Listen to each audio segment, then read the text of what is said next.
Hello everyone, आप सभी का हमारे यूट्यूब चैनल में स्वागत है। आज के इस वीडियो लेक्चर में हम समास के बारे में पढ़ेंगे तथा समास कितने प्रकार के होते हैं, समास के सभी प्रकार के बारे में पढ़ेंगे और कैसे पहचानेंगे कि कौन सा जो शब्द दिया रहता है वो किस समास में जाएगा। इसके बारे में पूरी जानकारी लेंगे, पूरी डिटेल्स इसके बारे में इसको पढ़ेंगे।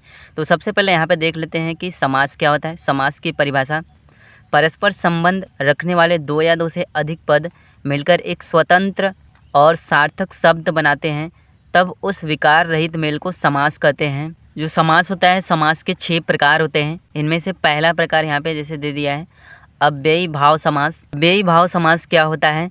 जिस समास में पहला पद प्रधान हो उसे अव्ययी भाव समास कहते हैं। उदाहरण के रूप में जैसे मैंने यहाँ पे बता दिया है, यथाशक्ति, प्रतिदिन, प्रतिक्षण, यथानुरूप इत्यादि। इस तरह से ऐसा क्वेश्चन करके आता है तो हमें समास विग्रह करना होता है और उसका नाम भी लिखना होता है। तो ये अव्ययी भाव समास में आता है, जो यथाशक्ति होता है, प्रतिदिन होता है, क्योंकि ऐसे क्वेश्चन एग्जाम में बहुत ज़्यादा पूछे जाते हैं। इसके बाद दूसरा दे दिया है तत्पुरुष समास। तत्पुरुष समास क्या होता है?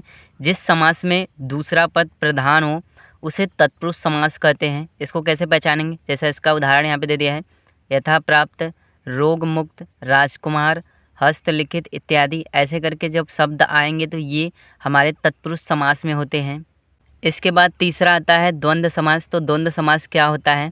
जिस समास में दोनों पद प्रधान हो तथा विग्रह करने पर उनके बीच तथा, या, अथवा, एवं या और का प्रयोग होता है, द्वंद्व समास कहलाता है। जैसे यहाँ पे मैंने उदाहरण बता दिया है, अन्य और जल, अपना और पराया। इस तरह से ये सारे के सारी चीज़ें द्वंद्व समास में आती है, जहाँ पर तथा लगा होता है, और लगा होता है, अथवा लगा होता है और एवं लगा होता है। तो इसका यही पहचान है द्वंद्व समास का। इसके बाद नंबर 4 में हमारा आता है द्विगु समास। तो द्विगु समास क्या होता है और इसको पहचानने के क्या तरीके हैं?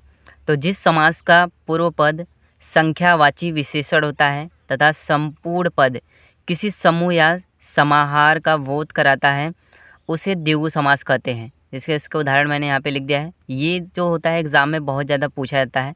जैसे सप्ताह 7 दिनों का समूह यहाँ पे देता है, त्रिफाला 3 फलों का समूह, चौपाई करके दे देगा तो ये भी द्विगु समास में जाएगा। 4 पदों का समूह, नवग्रह 9 ग्रहों का समूह, त्रिभुवन 3 लोकों का समूह। इसके बाद दे दिया है त्रिवेणी 3 नदियों का समूह। ऐसे करके हमारा देता है तो वो हमारा द्विगु समास में जाता है। इसके बाद नंबर 5 में हमारा आता है कर्मधारय समास। मैंने सारे समास के भेद को अच्छे तरह से यहाँ पे बता दिया है। जैसे कर्मधारय समास क्या होता है? ऐसा समास जिसका पहला पद विशेषण और दूसरा पद विशेष्य होता है, एवं पूर्व पद एवं उत्तर पद में उपमान और उसमें का संबंध हो, कर्मधारय समास कहलाता है। जैसे इसका उदाहरण मैंने यहाँ पे बता दिया है, चरण कमल, मृगनयनी, ये सारा चीज़ जो होता है हमारा कर्मधारय समास के अंतर्गत आता है। इसके बाद नंबर 6 में हमारा आता है बहुव्रीहि समास। तो बहुव्रीहि समास क्या होता है, इसको कैसे पहचानेंगे? तो इसका परिभाषा यहाँ पे दे दिया है, समास का वह रूप जिसमें 2 पद, प्रथम पद तथा द्वितीय पद मिलकर तीसरा पद का निर्माण करते हैं, तब वह तीसरा पद तृतीय पद का प्रधान होता है, बहुव्रीहि समास कहलाता है। जैसे इसका उदाहरण मैंने यहाँ पे बता दिया है कि इसको पहचानने के क्या क्या तरीके हैं। उदाहरण इसका हो जाएगा पंचनान, 5 से आनन।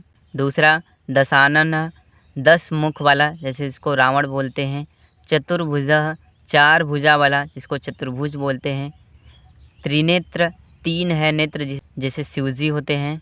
तो इस तरह से समास होता है। ये समास के 6 प्रकार होते हैं। मैंने इनके बारे में आपको पूरी डिटेल से बता दिया है और यही क्वेश्चंस बोर्ड एग्ज़ाम में या किसी भी कॉम्पिटिटिव एग्ज़ाम की तैयारी करेंगे तो उसमें समास पूछता है कि समास कौन सा है।